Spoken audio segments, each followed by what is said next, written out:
Good evening everyone. कैसे हो आप सब? आई होप आज का मार्केट आप सबको बहुत ही खुशी देकर गया होगा। बिकॉज इतने बेयरिश मार्केट में ग्रीन कैंडल दिखने पर स्माइल आना तो बनता है। सो लेट्स सी, कल हमने जिस तरीके से डिस्कशन किया था उसमें से क्या क्या काम आया, क्या क्या फ्लॉप हुआ। ये है हमारा निफ्टी का चार्ट है। निफ्टी में हमने कल का लेवल मार्क किया था, जो लो था 800 के आसपास का, 23,800। आज का लो बनाया है 23,851 के अराउंड।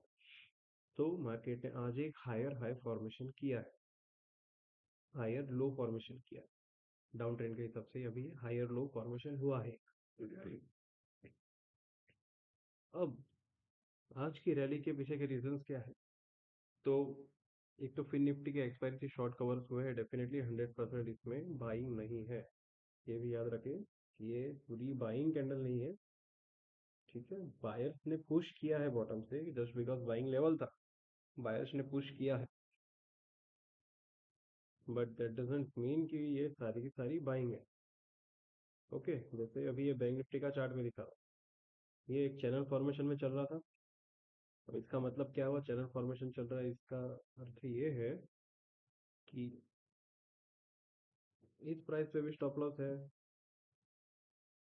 इस प्राइस पे भी स्टॉप लॉस के। ठीक है, यहाँ स्टॉप लॉस है, फिर यहाँ भी स्टॉप लॉसेस पड़े हुए हैं। करेक्ट, सेम वाइज यहाँ पर भी स्टॉप लॉसेस है।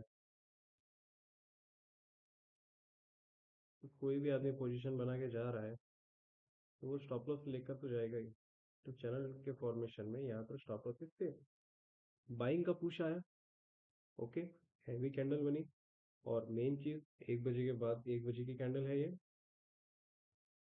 और कल ही हम आइडेंटिफाई कर चुके थे कि बाइंग लेवल है, बिल्कुल भी सेलिंग ना करें, गलती से भी सेलिंग ना करें। हालांकि मार्केट ने एक डाउन साइड जो है सुबह सुबह दिखा दी कि भाई यस, फॉल कर रहा हूँ, फॉल कर रहा हूँ, बट वो भी कल बताया था कि मार्केट रेड कैंडल बना सकता है, सेलर्स इनवाइट कर सकता है, एंड देन आफ्टर वो एक मूव देगा, एंड देन आफ्टर वो एक मूव देगा। मार्केट ने सेम ऐसा ही किया, सेलर्स इनवाइट किए और एक जबरदस्त 1,000 पॉइंट की रैली मार्केट ने आज दे दी। बैंक निफ्टी में, निफ्टी में भी सेम अच्छा खासा एक लो फॉर्मेशन किया, लो फॉर्मेशन करके अपनी हायर साइड पे, टॉप साइड पे निकल देने में सक्षम हो पाया है। तो फिर अब देखते हैं कल के दिन मार्केट किस तरीके से परफॉर्म कर सकता है, क्या क्या पॉइंट्स हैं जो ध्यान में देने पड़े, ध्यान रखना पड़ेगा जिन जिन पॉइंट्स का, उसके बारे में। तो बैंक निफ्टी को आइडेंटिफाई करते हैं। बैंक निफ्टी में देख सकते हैं कि रेजिस्टेंस के पास बैंक निफ्टी ने क्लोजिंग दे दी है। ये रेजिस्टेंस काफ़ी टाइम से चलता आ रहा रेजिस्टेंस है, छोटा मोटा है नहीं। और हायर साइड पर भी ये यहाँ से, this is one time, this is second time, and this is third time, now it's fourth time. तो ये फोर्थ टाइम जो है रेजिस्टेंस को ये टच कर रहा है। व्हाट डज इट मीन कि बार बार रेजिस्टेंस के पास आ रहा है, दैट मीन्स बायर में स्ट्रेंथ है, वो पुश कर पा रहे हैं हायर साइड। दूसरी चीज, जिसका वैसा वर्षा के सेलर्स वीक हो रहे, थोड़े सेलर्स यहाँ से नीचे पुश नहीं कर पा रहे, तभी ये जो लो फॉर्म हुआ था। अब देखो यहाँ पर जो मार्केट ने लो बनाया 7 अक्टूबर को, दैट वाज 5185। उसके बाद जो है 25 अक्टूबर 5385।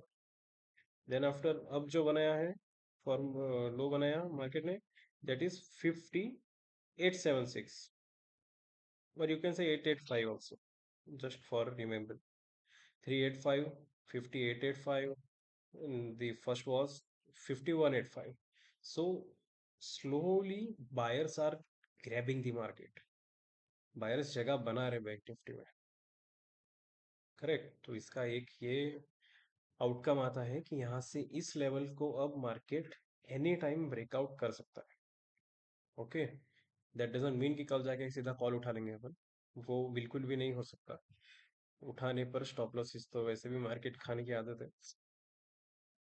कल के दिन एक रिट्रेसमेंट यहाँ पे मार्केट थोड़ा सा फॉर्म करना चाहिए, कर सकता है, क्योंकि बहुत ही कंफ्यूजिंग लेवल है फिलहाल तो। छोटा मोटा रिट्रेसमेंट जो है, अब यहाँ पे जो एक फेयर वैल्यू गैप फॉर्मेशन हुआ है, ये पूरा प्राइस का फेयर वैल्यू गैप कहा जाता है। तो 51,600 और 700 के आसपास एक रिट्रेसमेंट अगर आए, तो वहां पर हम बाइंग का एक सेटअप ढूंढ सकते हैं। और आज के लो से आज की क्लोजिंग के हिसाब से अगर मैं मार्क करूं, तो 50% यानी कि 600 के आसपास, 51,600 500, दिस इज द जोन जहाँ पे हमें बाइंग आइडेंटिफाई करनी है। और यू कैन से यहाँ तक भी चलेगा, 400 500, this zone, this will be okay, this will be okay for us.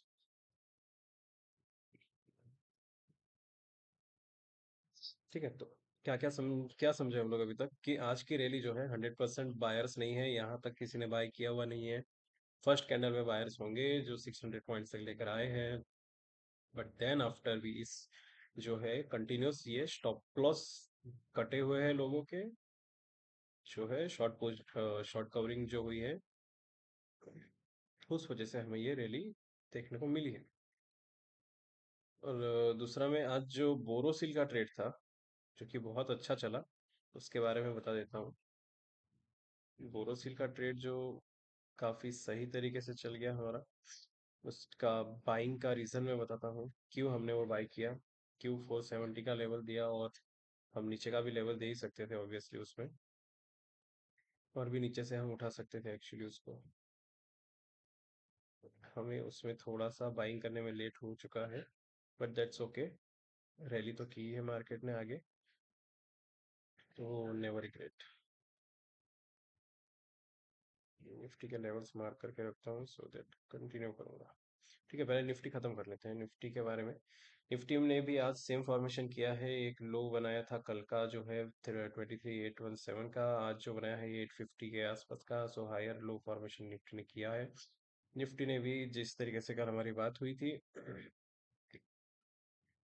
लो बनाते ही कल कहा था कि वो रेड कैंडल दिखा सकता है मार्केट, लेकिन कतई हमें सेलिंग साइड के ट्रेड्स नहीं लेने हैं, हमें बाइंग ही करनी है। That was clear cut mention कि भाई we will be a buyer. ठीक है, हमें सेलिंग करनी नहीं है। सो निफ्टी ने काफी अच्छा परफॉर्म किया, और बैंक निफ्टी एज वेल। कल के दिन निफ्टी में जो हमने लेवल्स मार्क किए थे, दिस वाज दैट लेवल कि हम यहाँ से निफ्टी में बाइंग रेजिस्टेंस एक फेस कर सकते हैं। इसके ऊपर जाते ही 24 टू 40 के अराउंड क्लोजिंग मिलते ही एक 350 के आसपास का लेवल हमें देखने को मिलेगा मार्केट में, जो कि प्रोबेबिलिटी है कि कल मार्केट दिखा दे। ठीक है, लेकिन रिस्क रिवॉर्ड के हिसाब से उसको मैनेज करके ट्रेड की जाए। अब बोरोसिल आइडेंटिफाई देख लेते हैं, बोरोसिल कैसे काम किया। सिंपल फंडा है, स्टॉक अप ट्रेंड में था। ओके, एक्यूमुलेशन चल रहा है यहाँ पे, हायर हाई फॉर्मेशन करता जा रहा है, कि ट्रेंड दिख रहा है आपको। एक सिस्टम समझा देता हूँ बाई करने के पीछे के रीजंस, जो नेक्स्ट टाइम आप भी कर सकते हो। जैसे ये फर्स्ट कैंडल, ये एक लो बनाया था, अपसाइड दिया, सेकेंड टाइम इसने ट्रेंड लाइन यहाँ पे टच की, यहाँ से ट्रेंड लाइन फॉर्मेशन हो गई, थर्ड टाइम उसी के पास से बाइंग आई है, फोर्थ टाइम यहाँ पे टच टच किया, तो यहीं पे हमारी बाइंग, इसके हाई पर हमारी एंट्री हो जाती है। तो 450 460 ही हमारे लिए एक्चुअली तो एंट्री पॉइंट था, बट 470 वॉज ओके। 470 पर हमने उठाया, और आज 496 का हाई बनाया, that is very well. Almost around 4% के आसपास का गेन हमें सिंगल डे में बोरोसी लिमिटेड ने दिया है। जिसने बुक किया है वो अच्छी बात है, बुक कर लिया। जिसने होल्ड रखा हुआ है, उनको आज की ही कैंडल का लो, दैट इज 435 रख के ट्रेड कर सकते हैं। और इस ब्रेकआउट पे आज ट्रेल करके रख दो, 455 का स्टॉप लॉस रख के कल के दिन उसको होल्ड करके कैरी कर सकते हैं। और देखते हैं यूएस इलेक्शन किस तरीके से परफॉर्म करता है आगे। डोनाल्ड ट्रंप आ गए तो जानते हैं हम कि चाइना की सारी बॉर्डर्स जो है इंपोर्ट एक्सपोर्ट वो बंद करने पे लगे हुए होते हैं। हमेशा चाइना के लिए नेगेटिव पॉइंट होगा वो, लेकिन इंडिया के लिए वो पॉजिटिव है ही, कोई नेगेटिव, हाईली नेगेटिव नहीं है। सिल्वर में किस तरीके का इम्पैक्ट आता है वो देखते हैं, because China is one of the highest consumer of silver. Because हमारे जो चिपसेट्स हैं सब में ही सिल्वर यूज होता है। सो लेट्स सी किस तरीके से commodity silver and gold perform करता है डोनाल्ड ट्रम्प के आने के बाद। और कल के दिन संभाल के ट्रेड करो, लिमिटेड ट्रेड करो, सिंगल स्टॉप लॉस लेके चलो। और ट्रेड करने के लिए एक सिस्टम याद रखो, स्टॉप लॉस इस मार्केट में ढूंढो, स्टॉप लॉस जहाँ होंगे मार्केट जो दिखा रहा है उसके पीछे के रीजंस ढूंढो और उस हिसाब से ट्रेड करो। 100% तो कोई राइट होने वाला है नहीं, लेकिन जितना भी होंगे कुछ ना कुछ सीखते रहेंगे। और मेरे वीडियो बनाने का रीज़न भी यही है कि that I want to see risk reward कैसे काम करता है, अच्छे से उसको एनालाइज करना चाहता हूँ। मेरा भी एनालिसिस हो जाएगा एंड सबको कुछ ना कुछ सीखने भी मिलेगा। So this is Ankit, over and out. Have a sweet nights, good night.